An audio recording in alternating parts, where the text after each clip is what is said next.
Dr. Madu is talking about some interesting aspects of President Barack Obama's election and what it means to the continent of Africa. And of course, Dr. Madu, let's continue, as we've indicated earlier, that we're talking essentially, as far as American foreign policy is concerned, about a lost continent. And we're simply trying to resurrect this continent in terms of what it has and what it has to offer. Let's pick it up at that point. Yeah, no, I think, you know, we've invested in a lot of projects in the past that have not borne any results or fruits, you know, particularly during the so-called Cold War. The money was being thrown at dictators like Mobutu and the rest, you know, just to buy them, to keep them off from Russia.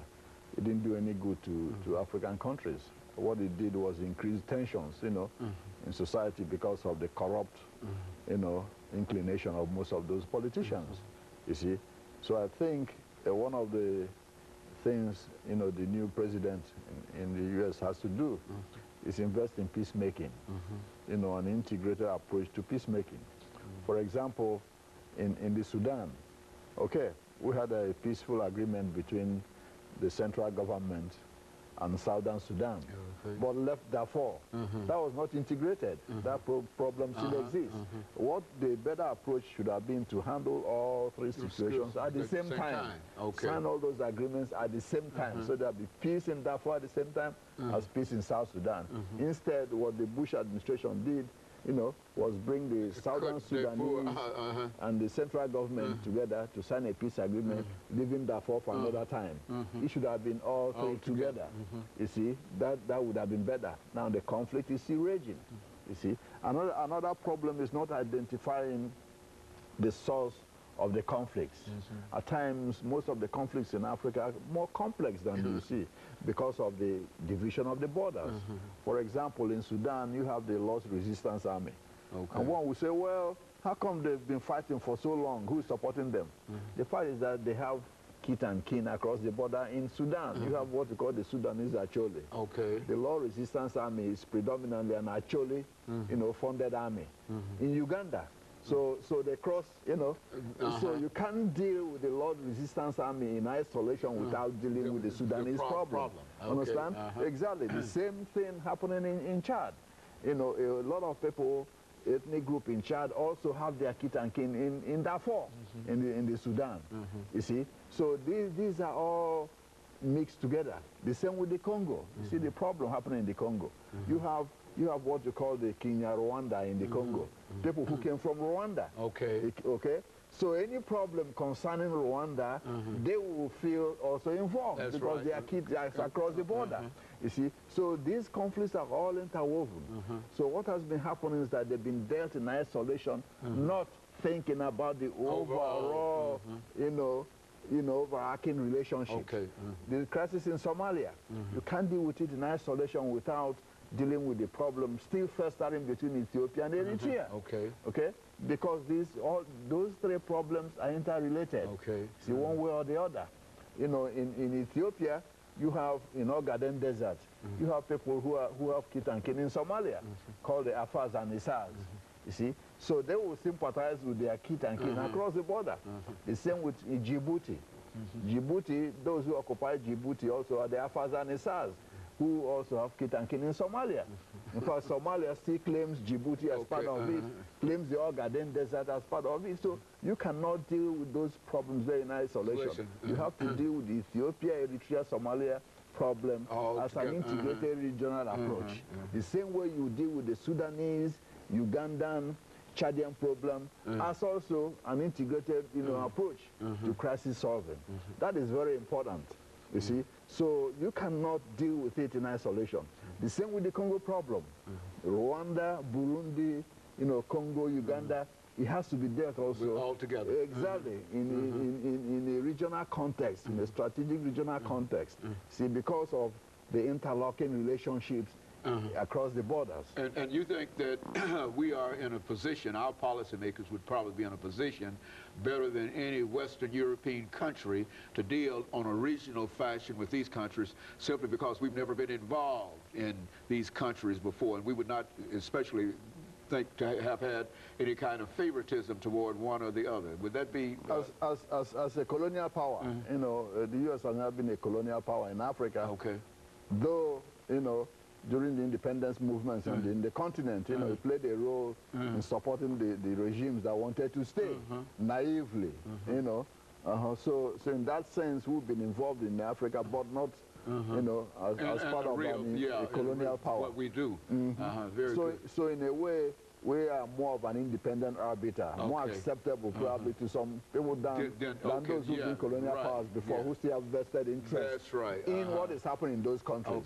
You know, for example, I know that, you know, a lot of the French-speaking countries always under pressure from France not to work with the United States because of what they feel, you know, is U.S. attempts to meddle in their spheres of influence. Exactly. When the West African Economic Community, ECOWAS, was being initiated by General Gowon in Nigeria in the early 70s, the French wanted to block it. Yeah, they kept, you know, telling the French countries, well, Nigeria wants to dominate you all. But not thinking these are all the same people who want to form a union for their own interests. And you are sitting in Paris telling them not to work with their own fellow brothers there. Exactly, that has been the problem. Even in the United Nations. Yeah, the French government pressures the French-speaking, you know, governments not to, you know, cooperate. Exactly, cooperate in what is in the interest of the whole African continent because of the fear of you know, their economic interests.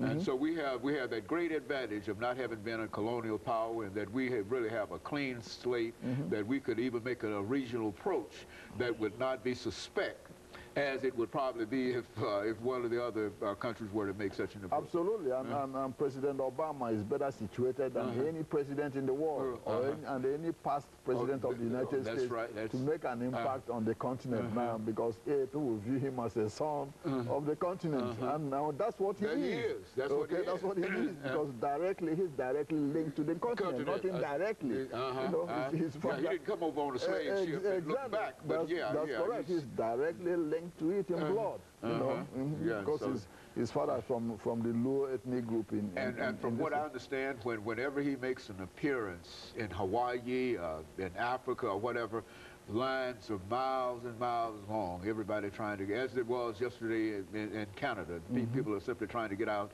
to see him. And so he has a lot of prestige in terms of trying to deal with this specific kind of problem. Is that what we're saying here? Precisely. You know, he's in a position to become a great transformational leader insofar as the continent of Africa is concerned. You know, you hear of the phrase trade, not aid. Well, you know, what the problem is that you cannot have trade when the partners are unequal, and that's been the problem. Okay. So when some of the Western countries are tired, you know, of helping African countries, you know, the past colonial powers, they say, well, trade, not aid. But they forget that most of the continent was devastated the way it is today economically because of their own policies. That's right. Of taking, you know, economic resources from Africa without paying for it. Right. Exactly. So when some of the countries in Africa start saying, well, we need a little help here and there, you know, even with our own crops.